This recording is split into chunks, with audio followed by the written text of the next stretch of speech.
After what was really an insane full moon that played out over the following 2 weeks, we now have a new moon in Virgo on September 2nd at 6:55 p.m. Pacific, which is on the 3rd for much of the world. I'm curious, by the way, how did the full moon treat you? I know we were all feeling it intensely in different ways.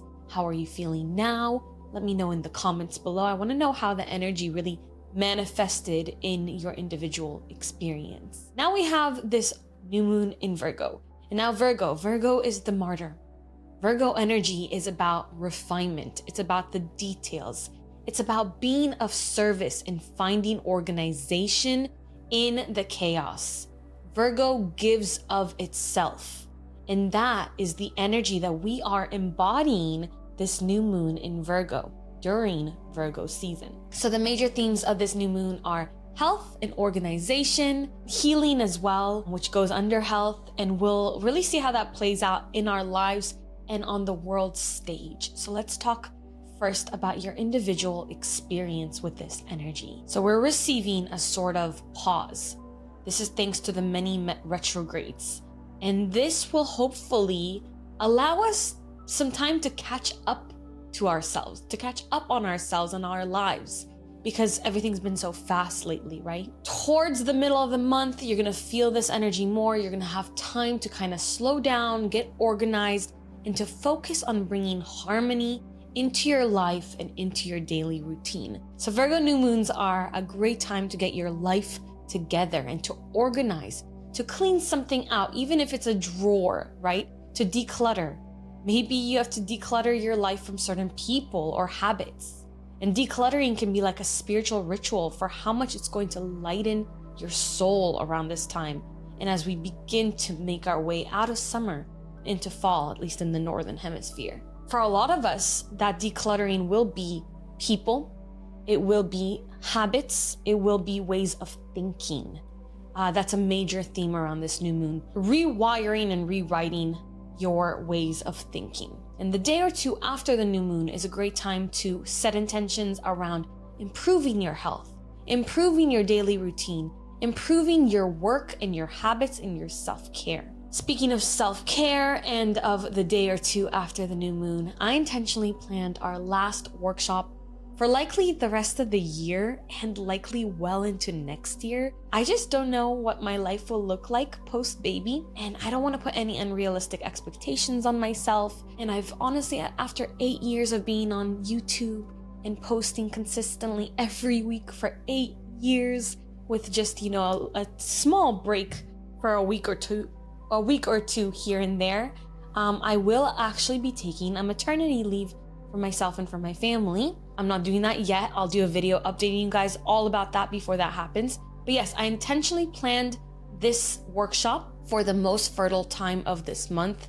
It's also time when Neptune retrograde is going to sextile Pluto retrograde in Capricorn. So this is a really good time for dissolving the old, for letting go, for dissolving old disempowering beliefs, and for creating new beliefs. September 4th, which is when we're meeting, it's an incredible time for transforming your belief systems. So we're meeting for the Manifest Your Great Love workshop, where we're going to be focusing on our limiting beliefs, on rewiring them, rewriting them. It's going to be really nourishing, really, really beautiful. If you're in the Love Mastery program, you already should have gotten an invite. Check your email if you didn't email me. But if you're not, you can grab your ticket in the link below. We decided that we're going to open this up to non-students because this might be the last time we meet for a very long time. We're almost sold out, but there should be a few tickets left by the time I post this. So I hope to see you at what will likely be our last meeting for a bit. Who knows? We'll see. And back to the topic at hand. Virgo wants you to set your intentions around improving your life right now. To really ask yourself, where can I bring more order into my life? Okay? This is a time for making practical plans for the future and really deciding to commit to them for the rest of the year, to commit to them for the rest of your life. Now, the energy, thanks to the retrogrades of these outer planets, it's gonna have a slower feel to it, and the energy will feel slightly more serious around the new moon.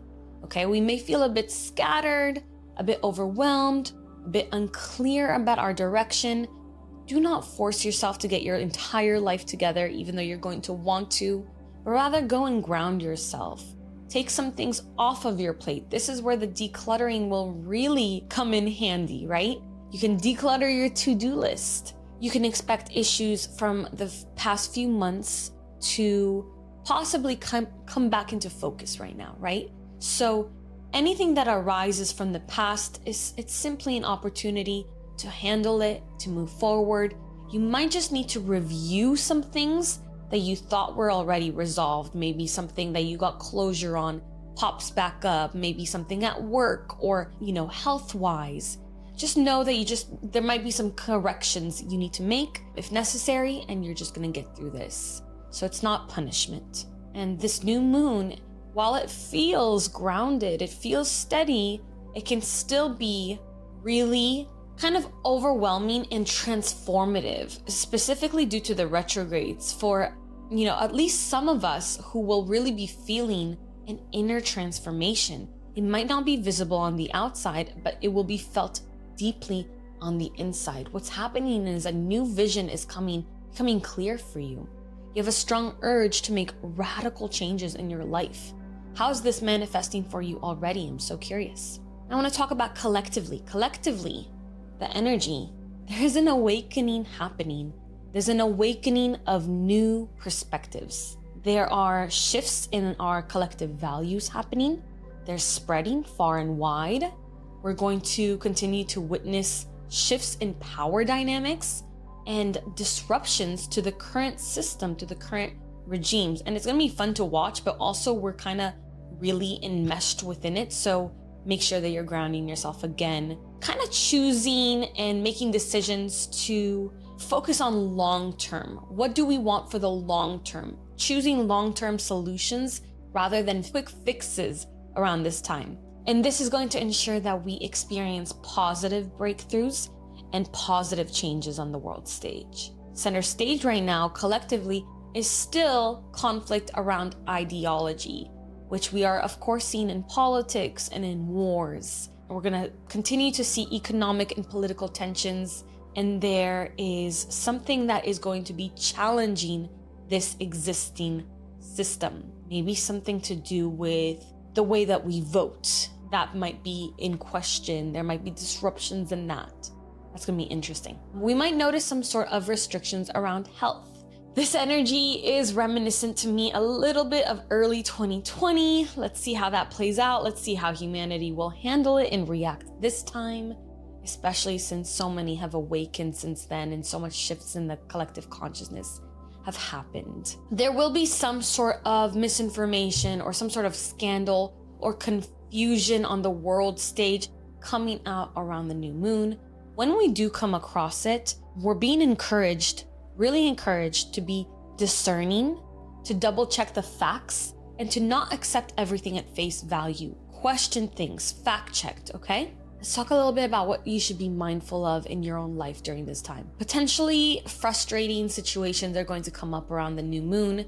Things maybe not going right the first time and having to navigate them in a different way. So obstacles might actually cause us to slow down, or we're being asked to slow down, right? So reconsider your approach to a situation and just become slower with it. Be mindful that there might be a need to navigate some confusion. Again, something coming out, some scandal, some sort of misinformation. Avoid hasty decisions around the new moon. Come back to the topic later. Give yourself time to sleep on it. Do not be so impulsive right now. What is supported during the new moon? Healing conversations. Being authentic in your conversations will create a lot of transformation for you and your relationships and cause a lot of healing. Something will be resolved for you and for this other person if it involves somebody else. And just trust that whatever transformation you're experiencing is really paving the way for a much more aligned future. Now I want to give you some journal prompts to focus on, and then we're going to do our card pull. So the first one, and these will all be in the description below as always. The first one is just set your intentions for your daily routine, and do it for a few categories. Set your intentions for your daily routine, for your health, for your work, and for your self-care for the lunar cycle ahead, for the month ahead. You can set those intentions in the comments too. I'd love to read them. Number 2, where can you bring more order into your life? Number 3, what small change can make a really big difference? So just really simple, Virgo really prioritizes the meticulous, the details, but the simple. It's a simple energy. It's not convoluted. And so just kind of experiencing it in a very grounded and practical way, rather than losing our mind into the esotericism of it all and the deep mystery, right? Now, we're going to do a card pull to see if there's any message for us during this time from our teams of lights, from our ancestors and spirits, our well ancestors, any sort of guidance from our guides, our angels, from the infinite intelligence that runs this whole show. Oh, I feel like we've had this in the past year or so. She offers the sacred wine, so drink. 32. Beloved, you are being offered a gift that is beyond your understanding. This gift is from the hand of the divine, beloved, an offering to you that will lift you beyond what you have known into the next opening of your inner eye, of your heart, of your soul, so that I may caress the earth with the light of heaven. This may sound wonderful, and indeed it is. Yet welcome though this gift may be, there's a trick to receiving it, you see. When the sweet wine is offered, you must drink, but also be willing to become drunk. You must be willing to let go of your control. You must trust in what will happen. Trust that you will be cared for, or that you may appear to be the fool. You must be willing to not have all the answers, or indeed any answers at all, and trust that this is according to the higher plan and not some inadequacy or error. So will you accept the gift that is coming to you, the offering that the sacred feminine brings to you now? It is sweet wine she offers. It shall be an enjoyable journey receiving this gift, a wearing away of resistance and restraints towards life through the sheer pleasure of aliveness without thought. Oh, what a journey this is to be for you. So much that is truly wonderful and incredible, sacred and extraordinary awaits you. You who are asked to drink from the generous cup the great beloved is bringing towards your lips. So what if your speech becomes incoherent and you have no words to describe what you feel, or if the world around you ceases to understand you? Could any of that compare to the great bliss of being fully alive and dancing with the divine ones in dazed splendor at the beauty of life? This is a party you want to attend. Trust me, even though no one will be much interested in talking because they will be too busy dancing. Everyone will envy you, though if you open your heart to invite them too. Many will say, oh no, I have to wash my hair and I have to sort through my accounts and count my fingers and my toes. It will take me too long and I simply won't be ready to attend. But you go, of course. You enjoy yourself whilst I am working long and hard at things so very important. That statement in itself is very Virgoan. I have to do all these things. I cannot possibly lose myself. And so if we're being influenced during this time to kind of adopt those qualities of martyrdom, of being in service, and of not kind of focusing on ourselves and, the wildness and chaos of the great mystery, then maybe that's exactly what we're supposed to be doing. We're supposed to throw caution to the wind and, we'll do our accounts later and we'll do our whatever it is later on. What's important right now is that I live life fully. And you may hang your head and wonder if you too should stay at home to wash your hair and tend to your accounts and count your fingers and toes, many times over perhaps, to make sure you get it right. But then you'll hear the distant sounds of clinking glasses, of music, of stomping and dancing and laughter, and you'll think a wise thought. So wise indeed that you'll stop thinking immediately after thinking it. That thought will be, forget this to-do list, I am going to have some fun. This oracle comes with guidance for you. Are you having fun yet? Well, you may need to wash your hair and tend to your accounts, that's fine.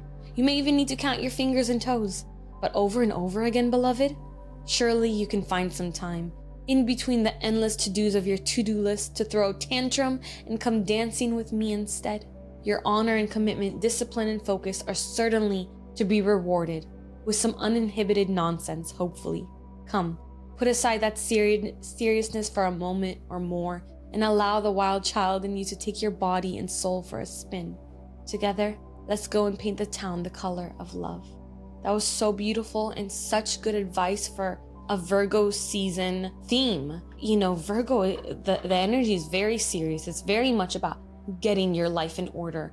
And, you know, when we go through times of a little bit of confusion and overwhelm, sometimes we don't want to be rational and we want to be intuitive instead. So you have choices in this life, especially when you live it in a spiritual way. And your choice can be, okay, I'm going to tap into this archetype right now and I'm going to get my entire life together. Or the choice can be, you know, that's not what I'm feeling right now. I'm still feeling like I'm in a chaos tornado of myself. I'm kind of feeling adventurous and I kind of want to go to all these different places. And you can make that decision too. You can throw caution to the wind and you can dance drunkenly with the divine beloved and just know that everything will be okay in the end. I'm Leeor Alexandra. Thank you for watching. If you enjoyed, please leave a like, a comment, and subscribe. I hope to see you at our live Zoom workshop on September 4th at 11 a.m. Pacific. There'll be more information in the description below. I love you. As always, until next time, keep your vibrations way, way, way up. Bye.